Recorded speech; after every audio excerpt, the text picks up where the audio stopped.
কর্মবিরতি প্রত্যাহার করে কাজে ফিরলেন বরিশালের পুলিশ সদস্যরা। ট্রাফিক ব্যবস্থাপনাও শুরু। নিরাপত্তা নিশ্চিত হওয়া পর্যন্ত পাশে থাকার আশ্বাস শিক্ষার্থীদের। বরিশাল বিশ্ববিদ্যালয়ে একাডেমিক কার্যক্রম শুরু। সব ধরনের রাজনৈতিক ও পেশাজীবী সংগঠনের কার্যক্রম নিষিদ্ধ। ক্যাম্পাসমুখী শিক্ষক শিক্ষার্থীরা। চলমান সংকটেও থামছে না বরিশাল শেরি বাংলা মেডিকেল কলেজের অনিয়ম দুর্নীতি।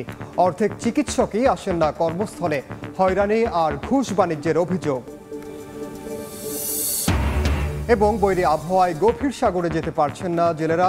ভরা মৌসুমেও দেখা নেই রূপালী ইলিশের। বিপাকে পটুয়াখালীর মৎস্যজীবী ও ব্যবসায়ীরা।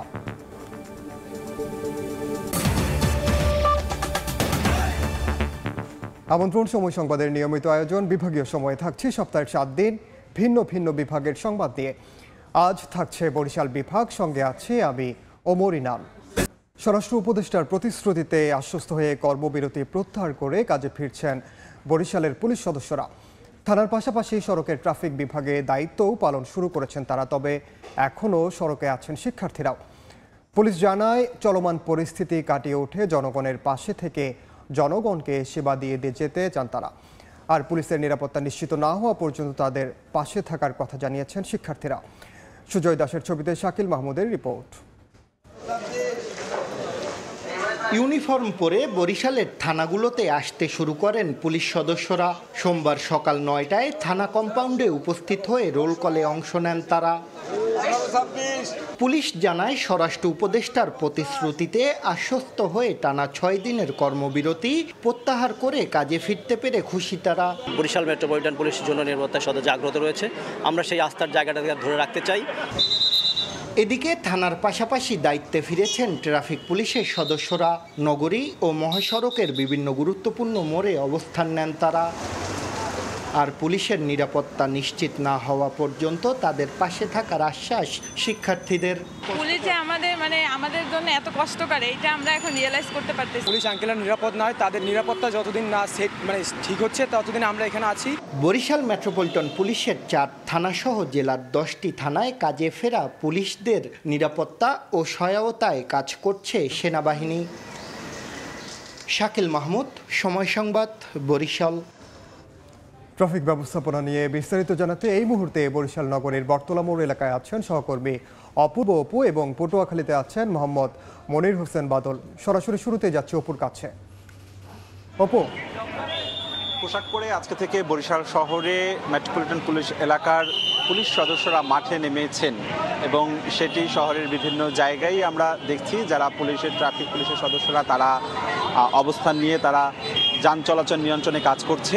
সেই সাথে সাথে কিন্তু সাধারণ যারা শিক্ষার্থী রয়েছেন তারাও কিন্তু আসলে এখনও রাস্তায় অবস্থান নিয়ে সড়কে যান চলাচলে নিরন্তর চেষ্টা করছেন। তারা তাদের জায়গা থেকে আমরা যেটি দেখেছি, বরিশালের বিভিন্ন শিক্ষা প্রতিষ্ঠানের শিক্ষার্থীরা গেলে 1 সপ্তাহ ধরে রাত দিন এক করে তারা কিন্তু এই কাজগুলো করে যাচ্ছে এবং নিরলস এক ঝাঁক তারুণ্যের তারা কিন্তু আসলে নিরলসভাবে কাজ করে যাচ্ছে। এই মুহূর্তে আপনি যে ছবিটি দেখতে পাচ্ছেন এটি হচ্ছে বরিশাল শহরের বটতলা এলাকায়। এখানে পলিটেকনিক কলেজ, সরকারি সৈয়দ হাতেম আলী কলেজ, বরিশাল কলেজের স্টুডেন্টরা এখানে রয়েছেন। এখানে ছেলে মেয়েরা শিক্ষার্থীরা সেই আমরা দেখি গেলে 1 সপ্তাহ পর্যন্তই সকাল থেকে রাত অবধি পর্যন্ত তারা সাধারণ মানুষকে ট্রাফিক আইন মেনে চলার আহ্বানটি জানিয়ে আসছে এবং আজকে থেকে তারা পুলিশও এখানে রয়েছে, ট্রাফিক পুলিশের সদস্যরা রয়েছে।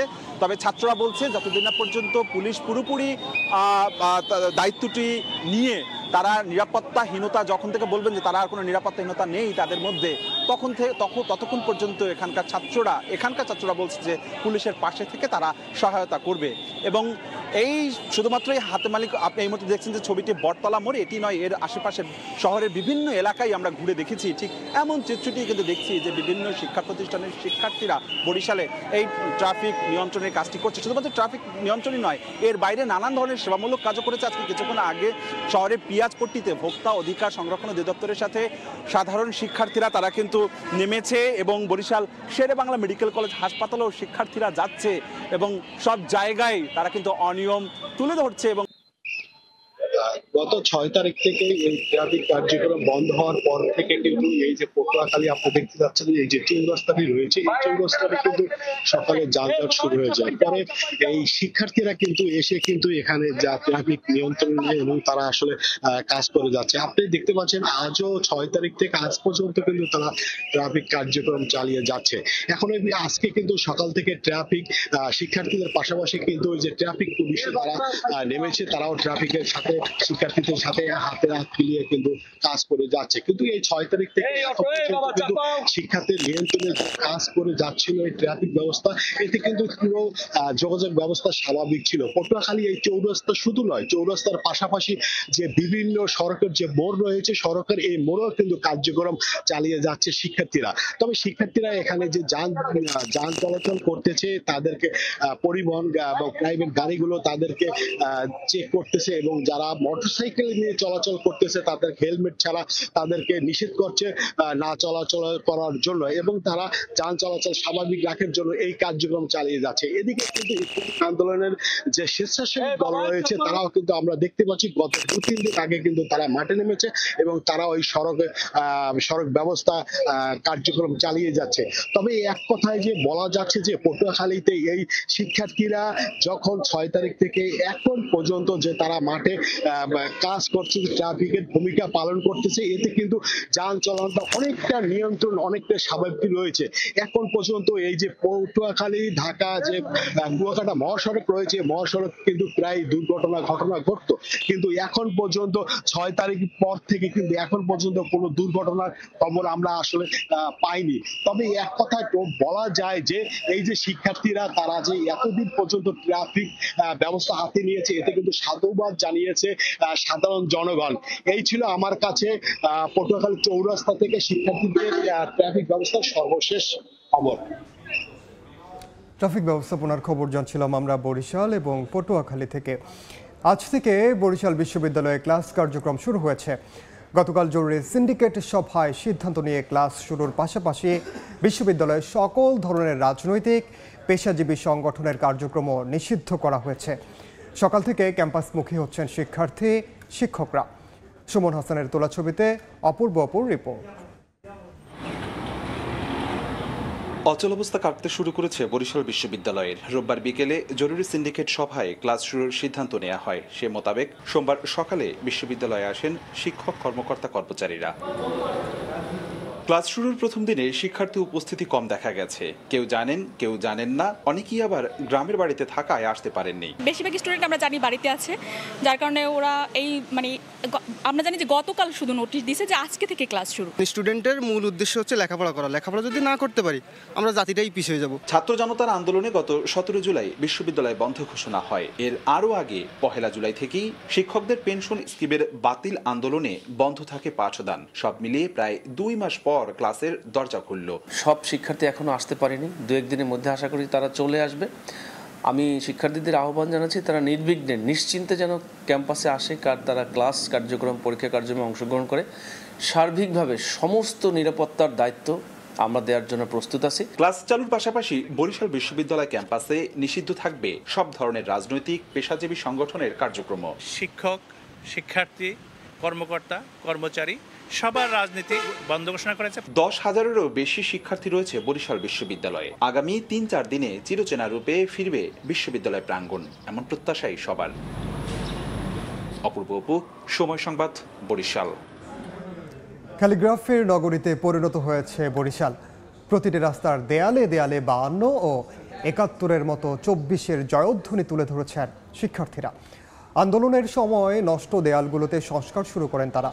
52-র ভাষা আন্দোলন ও 71-এর মহান মুক্তিযুদ্ধের সময়ের মতো বিভিন্ন স্লোগান, চিত্রকর্ম ও কোটা আন্দোলনে শহীদদের স্মরণ রেখে রং তুলির আঁচড়ে দেয়ালে দেয়ালে ফুটিয়ে তোলা হয় নতুন বাংলাদেশের চিত্র।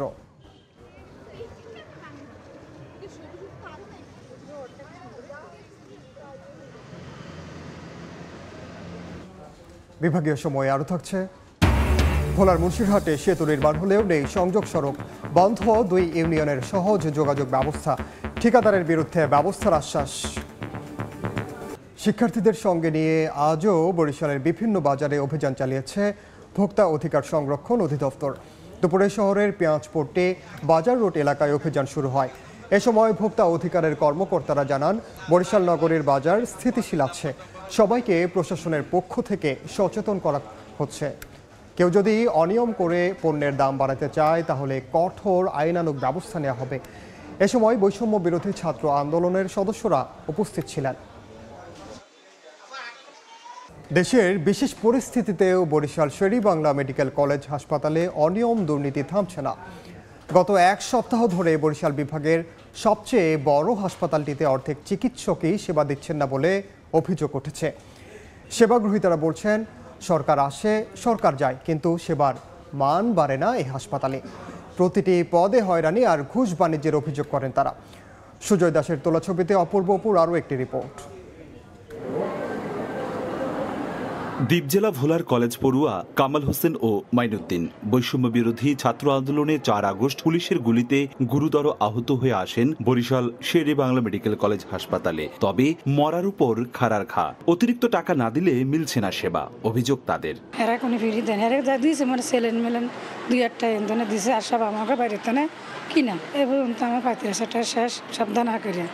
নেওয়া হইলে তাদেরকে 100 টাকা 150 টাকা এরকম দেওয়া লাগে। আবার একটা বালিশ চাইলে 20 টাকা 30 টাকা এরকম দেওয়া লাগে। ডাক্তাররা ঠিক মতন আসে না, চিকিৎসা করে না। দেশের বিশেষ পরিস্থিতিতেও থেমে নেই এখানকার দুর্নীতিবাজদের দৌরাত্ম্য। সুযোগ বুঝে এখন নিম্নমানের খাবার বিতরণের অভিযোগ যেন তুঙ্গে, আর অস্বাস্থ্যকর পরিবেশে খাবার তৈরির সেই পুরানো অভিযোগ তো আছেই। শিক্ষার্থীরা খুঁজে খুঁজে বের করছেন নানা অনিয়ম। খাবারের সমস্যা, বাথরুম সমস্যা, লাইট নাই, তারপর বিছনার যে বেডের সমস্যাটা, সারপোকা, এই 4টা অভিযোগ আমরা বিশেষ করে সব অডি পাই।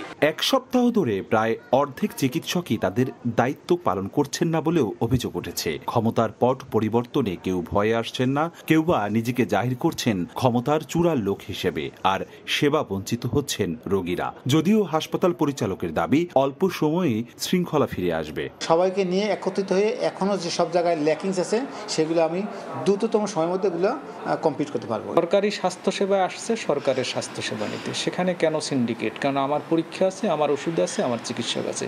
সুতরাং এক্ষেত্রে যদি কোনো ব্যত্যয় হয় সেক্ষেত্রে কিন্তু বিভাগীয় স্বাস্থ্য সবসময়ের জন্য তাদের বিরুদ্ধে এবং আইনানুগ ব্যবস্থা নেবে। কাগজে কলমে 1000 শয্যার হাসপাতালটিতে বেশিরভাগ সময় রোগী ভর্তি থাকে গড়ে 2000, আর বহির্বিভাগে সেবা নেন আরও 3000-এরও বেশি রোগী। তবে সংকটময় সময়েও যেসব স্বাস্থ্যকর্মী সেবা দিচ্ছেন তারা হচ্ছেন প্রশংসিত।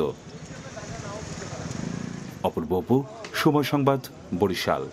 বর্তমান পরিস্থিতিতেও সচল রয়েছে পটুয়াখালীর পায়রা সমুদ্র বন্দর। নৌবাহিনী ও নিরাপত্তা প্রহরীদের পাহারায় চলছে আমদানি রফতানি বাণিজ্য। চলতি মাসের প্রথম 11 দিনে বন্দরে এসেছে 5টি বিদেশি মাদার ভেসেল, যা থেকে রাজস্ব আয় হয়েছে 14,18,71,000 টাকা। এ নিয়ে বিস্তারিত জানাতে এই মুহূর্তে বন্দরে আছেন সহকর্মী শিকদার জাবির হোসেন। সরাসরি যাচ্ছি তার কাছে। জাবির, চলমান রাজনৈতিক অস্থিরতার মধ্যেও সচল রয়েছে পায়রা সমুদ্র বন্দর। এই মুহূর্তে আমি দাঁড়িয়ে আছি পায়রা বন্দরের যে জেটি, এই জেটিতে আমরা দাঁড়িয়ে রয়েছি। আপনারা জানেন যে এই মুহূর্তে দেশে একটি রাজনৈতিক অস্থিরতা চলছে এবং এরই মধ্যে অর্থনৈতিক অবস্থাকে সচল রাখতে, অর্থনৈতিক অবস্থার উপরে যাতে কোনো প্রভাব না পড়ে সে কারণে দেশের সমুদ্র বন্দরগুলো সচল রয়েছে। বিশেষ করে পায়রা সমুদ্র বন্দর এই গত 1 মাস ধরে সম্পূর্ণরূপে পণ্য খালাস করছেন। তারা আমদানি রপ্তানি বাণিজ্য চলছে বলে বন্দরের চেয়ারম্যান আমাদেরকে জানিয়েছেন এবং বন্দর চেয়ারম্যান আমাদেরকে এও জানিয়েছেন যে রাজনৈতিক এই অস্থিরতার মধ্যেও এই বন্দর গত মাস এবং চলতি মাস অর্থাৎ আগস্ট মাসের এই গত 11 দিনে বন্দরে 5টি বিদেশি বাণিজ্যিক জাহাজ নোঙর করেছে। এতে করে সরকারের প্রায় 15 কোটি টাকা আয় হয়েছে রাজস্ব। তো সেক্ষেত্রে এর আগে যে গত জুলাই মাস, সেই জুলাই মাসেও বন্দরে 11টি বিদেশি বাণিজ্যিক জাহাজ এসেছে। তা থেকেও সরকার রাজস্ব আয় করেছিল প্রায় 15 কোটি, তা থেকেও সরকার রাজস্ব আদায় করেছিল 27 কোটি টাকা। তো আমরা আসলে এ থেকে বুঝতে পারি যে পায়রা সমুদ্র বন্দর এই মুহূর্তে যে সচল অবস্থায় রয়েছে, আমদানি রপ্তানি বাণিজ্য বহাল রয়েছে। এতে করে দেশের অর্থনৈতিক অবস্থা সচল রাখার ক্ষেত্রে এটি বড় একটি ভূমিকা পালন করবে। আর বন্দর কর্তৃপক্ষ আমাদেরকে জানিয়েছেন বন্দরের আমদানি রপ্তানি বাণিজ্যকে স্বাভাবিক রাখার জন্য বন্দরের নিরাপত্তা প্রহরীর পাশাপাশি নৌবাহিনীর 42 জন সদস্য কন্টিনিউ কাজ করছেন এবং তারা বন্দরের জেটি সহ বন্দরের প্রশাসন এলাকার নিরাপত্তাকে জোরদার করার জন্যই তারা দায়িত্ব পালন করছেন। তো পায়রা সমুদ্র বন্দর আমরা ঘুরেছি এবং দেখেছি পায়রা সমুদ্র বন্দরে এই মুহূর্তে আমদানি রপ্তানি বাণিজ্য পণ্য খালাস কার্যক্রম স্বাভাবিক রয়েছে এবং এটি অব্যাহত থাকবে বলেও কর্তৃপক্ষ আমাদেরকে নিশ্চিত করেছেন। এতটুকুই ছিল পটুয়াখালীর পায়রা সমুদ্র বন্দর থেকে আমার কাছে সব শেষ। সরাসরি যুক্ত ছিলাম পায়রা সমুদ্র বন্দরে। বিভাগীয় সময় আরও থাকছে। টানা বৃষ্টিতে পটুয়াখালীর বেশিরভাগ জমি জলাবদ্ধ, নষ্ট আমনের বীজতলা। চলতি মৌসুমে অধিকাংশ ক্ষেত অনাবাদি থাকার শঙ্কা, সরকারি সহায়তা দাবি। বৈরী আবহাওয়ার কারণে গভীর সাগরে যেতে পারছেন না পটুয়াখালীর জেলেরা। এছাড়া ভরা মৌসুমেও সমুদ্রে ইলিশের দেখা মিলছে না। এতে বিপাকে পড়েছেন মৎস্যজীবী ও ব্যবসায়ীরা। এজন্য মোহনার ডুবোচরকে দুষছে মৎস্য বিভাগ। তৌকিব পেদার ছবিতে শিকদার জাবির হোসেনের রিপোর্ট। জুলাই থেকে অক্টোবর ইলিশের ভরা মৌসুম। প্রতি বছর এ সময়ে নদী ও সাগরে ধরা পড়ে রূপালী ইলিশ, কিন্তু এবছরের চিত্র অনেকটা ভিন্ন। ৬৫ দিনের নিষেধাজ্ঞা শেষে ২৩ জুলাই থেকে জেলেরা সাগরে নামলেও জালে ধরা পড়ছে না কাঙ্ক্ষিত ইলিশ। বৈরী আবহাওয়ার কারণে সব জেলে সাগরে যেতে পারছে না। অনেকেই ঘাটে নোঙর করে অনুকূল আবহাওয়ার অপেক্ষায় আছেন। যারা সমুদ্রে যাচ্ছেন তাদের কেউ খালি হাতে ফিরছেন, আবার কেউ ইলিশের পরিবর্তে অল্প পরিমাণ জাটকা নিয়ে ফিরছেন। বড় ইলিশ কম পাওয়ায় লোকসানের মুখে পড়তে হচ্ছে জেলেদের। মাছ মোটামুটি আছে, তেমন একটা না। বড় ইলিশের দেখা নেই বললেই চলে। যে পরিমাণ মাছ আশা করে আজ সাগরে গেছে আমাদের বোট, ওই পরিমাণ মাছ পায় নাই। তবে মৎস্য বিভাগ বলছে নদীর মোহনায় অসংখ্য ডুবোচর সৃষ্টি হয়েছে। এ কারণে ইলিশের বিচরণ বাধাগ্রস্ত হচ্ছে। তাই সমুদ্রে দিন দিন কমে যাচ্ছে ইলিশের সংখ্যা। গণপ্রজাতন্ত্রী বাংলাদেশ সরকার নৌকার একটা খুব সুনির্দিষ্ট ডিজাইন দিয়েছে, যেই ডিজাইনের মাধ্যমে পরবর্তী সময় আমাদের জেলেরা যদি সেই নৌকা তৈরি করে, সেখানে যে উন্নত প্রযুক্তিগুলো ব্যবহার করা হবে, তার ফলে দেখা যাচ্ছে যে গভীর সমুদ্র থেকে আমাদের জেলেরা কাঙ্ক্ষিত মাছ তারা ধরে আনতে পারবে। এদিকে মৎস্য অবতরণ কেন্দ্রগুলোতে ইলিশের সরবরাহ কম থাকায় দামও চড়া। পাইকারি বাজারে 1 কেজির চেয়ে বেশি ওজনের ইলিশ মন প্রতি 65 থেকে 70 হাজার টাকা। 1 কেজি ওজনের ইলিশ প্রতি মন 55 থেকে 60 হাজার টাকা এবং 700 গ্রাম থেকে 900 গ্রাম ওজনের ইলিশ বিক্রি হচ্ছে প্রতি মন 40 থেকে 45 হাজার টাকায়। শিকদার জাবির হোসেন, সময় সংবাদ, পটুয়াখালী। ভোলার বোরহানউদ্দিনে 2টি সেতু নির্মাণের পর সংযোগ সড়ক ও গাইড ওয়াল না করেই 2 বছরের বেশি সময় ফেলে রেখেছে ঠিকাদার। এতে নতুন ব্রিজের সুফল ভোগ করা তো দূরের কথা, বন্ধ হয়ে গেছে 2 ইউনিয়নের বাসিন্দাদের সহজ যোগাযোগ ব্যবস্থাও।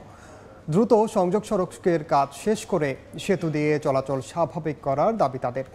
এদিকে ঠিকাদারের বিরুদ্ধে ব্যবস্থা নেওয়া সহ দ্রুত অসমাপ্ত কাজ শেষ করার আশ্বাস এলজিইডির। উৎপল দেবনাথের ছবিতে নাসির উদ্দিন লিটনের রিপোর্ট। ঠায় দাঁড়িয়ে ব্রিজ, অথচ নেই সংযোগ সড়ক, এমনকি গাইডওয়াল না করেই ফেলে রাখা হয়েছে দীর্ঘদিন। চরম ঝুঁকিতে চলাচলকারীরা।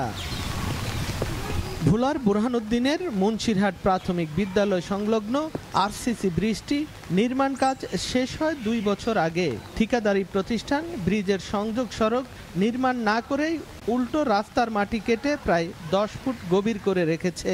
সামান্য বৃষ্টি ও জোয়ারের পানিতে যা তলিয়ে যায়। যানবাহনের পাশাপাশি সাধারণ মানুষের চলাচলও প্রায় বন্ধ রয়েছে দীর্ঘদিন ধরে। উঠানামা করতে গিয়ে প্রতিনিয়ত আহত হচ্ছেন নারী, শিশু ও বয়স্করা। ব্রিজের গোড়া থেকে মাটি কেটে ব্রিজের গোড়া থালিয়ে তুইছে, মানুষ আইতেও পারে না, চলতেও পারে না। বৃষ্টি আইলে একদম পুরা পানি জমে থাকে এখানে। ঠিকাদারের গাফিলতির কারণেই মানুষের এমন ভোগান্তির কথা স্বীকার করে তার বিরুদ্ধে ব্যবস্থা নেয়া ও অসমাপ্ত কাজ দ্রুত শেষ করার আশ্বাস দিয়েছে এলজিইডি। আমরা এটার ব্যাপারে ঠিকাদারকে বারংবার চিঠি দিয়েছি, তাকে সতর্ক করেছি। ঠিকাদার আমাদেরকে অঙ্গীকার করেছেন উনি খুব অল্প সময়ের ভিতরেই কাজটা সম্পন্ন করে দিবেন। অসমাপ্ত ব্রিজ দুটি দিয়ে প্রতিদিন টকবি ও হাসাননগর ইউনিয়নের 30,000 মানুষ চলাচল করে। নাসির উদ্দিন লিটন, সময় সংবাদ, ভোলা। চিকিৎসক সংকটে ভেঙে পড়েছে বরগুনা জেলার স্বাস্থ্যসেবা ব্যবস্থা।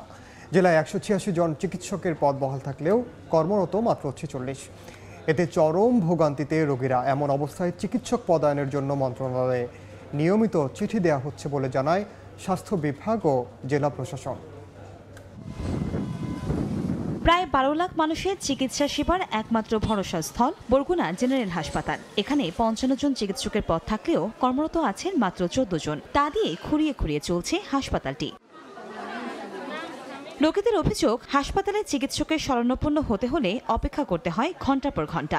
ভর্তি রোগীরা দেখা পান না চিকিৎসকের। একই অবস্থা উপজেলা অন্য স্বাস্থ্য কমপ্লেক্সগুলোতেও। 5 দিন থেকে এখানে ভর্তি, এখন পর্যন্ত কোনো ডাক্তারের কোনো দেখা নেই। এখানে 2 মিনিট 2 সেকেন্ড দাঁড়াই আবার আরেকখানে রোগী কোনো কথাই শোনে না।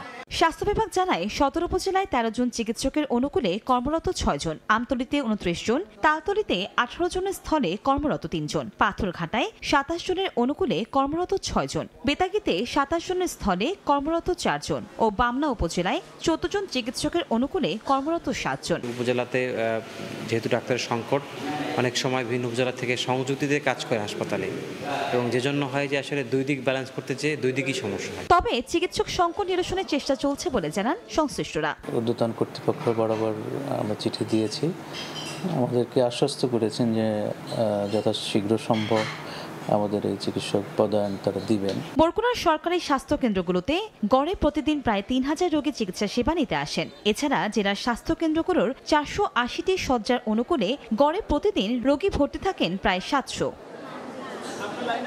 সময় সংবাদ, বরগুনা। টানা বৃষ্টিতে পটুয়াখালীর বেশিরভাগ জমিতে জলাবদ্ধতা সৃষ্টি হয়েছে। নষ্ট হয়ে গেছে আমনের বীজ তলা। এ কারণে চলতি মৌসুমে অধিকাংশ জমি অনাবাদে থাকার শঙ্কা কৃষকের। তবে চাষিদের সব ধরনের সহযোগিতার আশ্বাস কৃষি বিভাগের। মোহাম্মদ মনির হোসেন বাদলের পাঠানো তথ্য ও সুজন দামের ছবি নিয়ে রিপোর্ট। ডুবে আছে ফসলি জমি, বীজতলায় ধানের চারাও নিমজ্জিত হাঁটু পানিতে। কোথাও হাঁটু পানি, কোথাও কোমর পানি। ডুবে গেছে চলতি মৌসুমে রোপণের জন্য তৈরি করা আমনের বীজতলা। টানা বৃষ্টিতে জলাবদ্ধতা সৃষ্টি হয়েছে পটুয়াখালীর বেশিরভাগ ফসলি জমিতে। কৃষক জানান, বেশিরভাগ চারা পচে নষ্ট হয়ে গেছে। নতুন করে বীজতলা তৈরির সময় না থাকায় জমি অনাবাদি থাকার শঙ্কা তৈরি হয়েছে। আমরা 3 বার বীজ ফেলাইছি, বর্ষার পানিতে সব নষ্ট হয়ে গেছে। পচিয়ে গেছে যে আমরা এখন এই বই খাত কি দিয়ে জাগামু, এরকম কোনো নেওয়া উপায়। বাচ্চা কাচ্চা কেমনে চলমু, কেমনে বই রোপণ করমু, আমাদের কিছুই নাই। কৃষি অফিস থেকে আমাদের বীজ সরবরাহ না করে তাহলে আমাদের এই জমি আর কোনো রকম রোয়ার কোনো ব্যবস্থা নাই। তবে কৃষকদের সব ধরনের সহযোগিতার আশ্বাস কৃষি বিভাগের। কৃষি বিভাগের পক্ষ থেকে যে সমস্ত কৃষক ক্ষতির আওতায় আসবেন, আগামী দিনের প্রণোদনার কার্যক্রমে তাদের সম্পৃক্ত করে অধিকতর সহযোগিতা প্রদান করা হবে। চলতি আমন মৌসুমে পটুয়াখালীতে 12,120 হেক্টর জমিতে আমনের বীজতলা তৈরি করা হয়েছে। জেলায় আমন আবাদের লক্ষ্যমাত্রা নির্ধারণ করা হয়েছে 1,95,000 হেক্টর জমিতে। সময় সংবাদ, পটুয়াখালী। এ পর্যায়ে বিভাগীয় সময়ের শীর্ষ সংবাদগুলো জানিয়ে দিচ্ছি আরেকবার। কর্মবিরতি প্রত্যাহার করে কাজে ফিরলেন বরিশালের পুলিশ সদস্যরা। ট্রাফিক ব্যবস্থাপনাও শুরু। নিরাপত্তা নিশ্চিত হওয়া পর্যন্ত পাশে থাকার আশ্বাস শিক্ষার্থীদের। বরিশাল বিশ্ববিদ্যালয়ে একাডেমিক কার্যক্রম শুরু। সব ধরনের রাজনৈতিক ও পেশাজীবী সংগঠনের কার্যক্রম নিষিদ্ধ। ক্যাম্পাসমুখী শিক্ষক শিক্ষার্থীরা। এবং চলমান সংকটেও থামছে না বরিশাল শেরি বাংলা মেডিকেল কলেজের অনিয়ম দুর্নীতি। অর্ধেক চিকিৎসকই আসেন না কর্মস্থলে। হয়রানি আর ঘুষ বাণিজ্যের অভিযোগ। এ ছিল বিভাগীয় সময়ে। আগামীকাল থাকবো রংপুর বিভাগের আয়োজন নিয়ে। সঙ্গে থাকুন সময়ের।